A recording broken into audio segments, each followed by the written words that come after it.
Ici, vous avez Septum, vous avez Zal, vous avez Zalt et vous avez Joulot.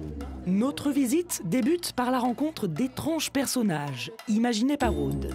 Cet artiste haut en couleurs peint sur des coloquintes, comprenez des courges ornementales. Une fois que c'est sec, c'est comme un objet en bois qui est creux, qui est plutôt costaud. Et moi, mon idée, c'était de peindre sur un support naturel. J'en avais marre de peindre sur des supports carrés, manufacturés à l'autre bout du monde, qui n'avaient pas d'âme. Julie, elle, au contraire, a choisi le tableau pour exprimer son art. Ne vous y méprenez pas, il s'agit bien là de peinture et non de photographie. Les sentiments qu'on peut trouver sur l'eau, quand on le voit en vrai, c'est comme des paillettes un petit peu, ça peut nous transporter. Mais si on le prend en photo, ça va détruire un petit peu ce qu'on était en train de ressentir. Et donc je pense que dans mes toiles en sentiment, c'est ça qui ressort chez les gens et ils sont attirés par ça. Sur le stand juste à côté, ce qui attire notre œil, ce sont de petits animaux.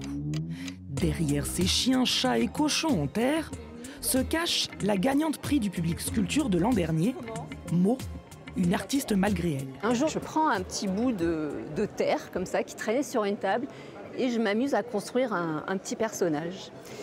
Et ce petit personnage, en fait, il avait vraiment l'attitude que j'avais moi à ce moment-là, qui était souffrante et vraiment comme ça. Et un collègue passe par là et il me dit « Oh, peu cher !»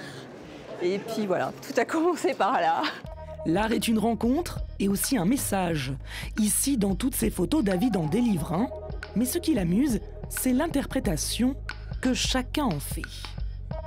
J'ai voulu évidemment montrer que les écrans nous pompaient toute notre énergie, notamment intellectuelle, qu'on ne prend plus le temps de lire, qu'on ne prend plus le temps d'aller dans des musées, qu'on ne prend plus ce genre de choses. Et en fait, il y a une dame un jour qui me dit « Ah oui, j'ai compris, vous avez voulu dire que sur Twitter, vous donnez telle partie, sur Instagram, vous donnez telle partie, sur Facebook, vous donnez telle partie. » Et en fait, c'est vrai, on donne des parties de nous sur plein de réseaux sociaux différents. C'était pas mon propos, mais je trouve que son explication était très belle.